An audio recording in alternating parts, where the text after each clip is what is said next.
بسم اللہ الرحمن الرحیم۔ ٹی جے سپیکس کے معزز ناظرین السلام علیکم۔ ناظرین محترم، کچھ لوگ پیشے کی غرض سے گہرے سمندر میں غوطہ لگاتے ہیں، جبکہ کچھ لوگوں کے لیے یہ شوق بن جاتا ہے۔ اس کے علاوہ بعض لوگوں کا یہ خواب ہوتا ہے کہ وہ گہرے سمندر میں غوطہ لگائیں۔ دوستو، سمندر ہماری زمین کا 71% حصہ کور کیے ہوئے ہیں، اور ہماری زمین میں موجود پانی میں سے 97% پانی ان سمندروں میں ہے۔ کئی میل گہرے سمندروں میں ایک الگ ہی دنیا آباد ہے۔ آج بھی زیادہ تر سمندروں اور اس میں موجود کئی ہزار چیزوں کا ابھی تک پتہ نہیں لگایا جا سکا۔ اس طرح کئی بھیانک راز یہ سمندر اپنے اندر سمیٹے ہوئے ہیں۔ ان رازوں کو جاننے کے لیے اکثر غوطہ خور سمندروں کی تہہ تک جاتے ہیں۔ کچھ ایسا ہی آج کی اس ویڈیو میں 2 غوطہ خوروں کے ساتھ ہوا، لیکن اس حادثے کے بعد نہ کہ 75 سال پہلے ایک راز سے پردہ اٹھا، بلکہ ان غوطہ خوروں کی زندگی بھی ہمیشہ کے لیے بدل گئی۔ یہ ایک ایسا حادثہ تھا جس کو غوطہ خور اپنی زندگی میں کبھی نہیں بھلا سکتے، چاہے وہ کتنی بھی کوشش کر لیں۔ دوستو، جسٹن اور مائیکل دونوں اچھے دوست تھے۔ دونوں کو اس سمندر میں غوطہ لگانا اور سمندروں میں چھپے گہرے رازوں کو فاش کرنا بہت پسند تھا۔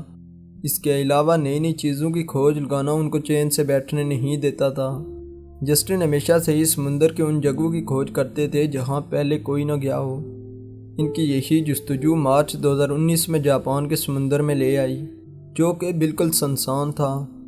دونوں نے غوطہ لگایا اور الگ الگ راستہ اپنایا تاکہ سمندر کے زیادہ تر حصے کو کور کیا جا سکے، لیکن جلد ہی دونوں نے اس سمندر میں گہرا اندھیرا ہونے کی وجہ سے نہ جانے کا فیصلہ کیا۔ لیکن ان کی جستجو ایک آئی لینڈ پر لے آئی جو کہ اس سمندر سے کچھ ہی دوری پر تھا۔ دوستو، جب انہوں نے اس آئی لینڈ میں غوطہ لگایا تو 25 میٹر نیچے جسٹن کو ایک ڈوبی ہوئی بوٹ ملی۔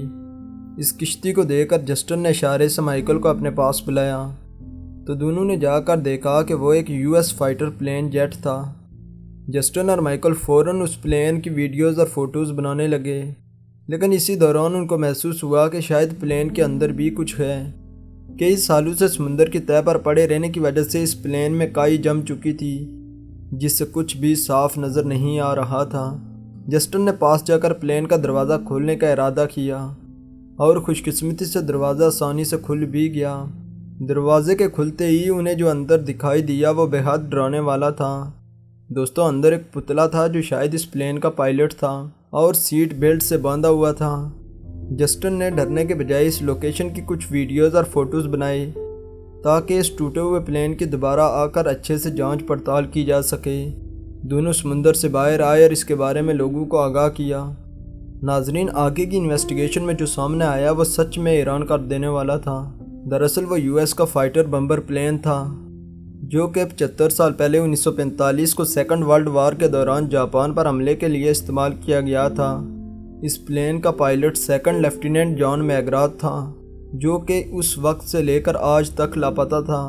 دوستو، دوسری رپورٹ کے مطابق جان میگراتھ اور ان کا پلین جاپانی راکٹ سے ٹکرایا تھا، اور وہ کہاں غائب ہوا تھا کسی کو آج تک پتہ نہ چلا۔ اس طرح جان میگراتھ کے بارے میں ایک اور بات پتہ چلی۔ دراصل جان میگراتھ مائیکل کے باپ ہاورڈ مائیکل کے دوست تھے۔ جان میگراتھ اور مائیکل کا باپ ہاورڈ مائیکل ہائی اسکول میں ایک ساتھ پڑھے تھے۔ ہائی اسکول کے بعد جان میگراتھ نے ایئر فورس جوائن کی اور ہاورڈ مائیکل نے نیوی۔ مائیکل اکثر اپنے باپ سے جان کے بارے میں سنتا تھا، لیکن افسوس کچھ سال پہلے ہی وہ فوت ہو چکے تھے۔ جان میگراتھ کے خاندان کو آج تک ان کا کوئی سراغ نہ ملا۔ ان کے پاس جان کا آخری ٹیلی گرام 1945 میں آیا تھا۔ دوستو، مائیکل اور جسٹن کی اس کھوج کے بعد آخر کار جان میگراتھ کے والدین کو یہ پتہ چلا کہ ان کا بیٹا کہاں لاپتہ تھا اور اس کے ساتھ کیا ہوا تھا۔ اس کے خاندان کو جان کے بارے میں سب بتایا گیا۔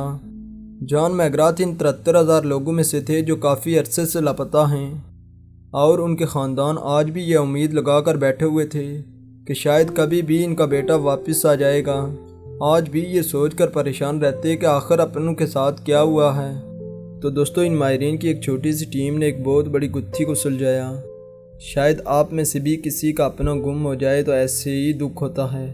اس تکلیف کو وہی جان سکتا ہے جس کا اپنا گم ہوا ہو، جس کے بارے میں اسے کئی سالوں سے پتہ نہ ہو۔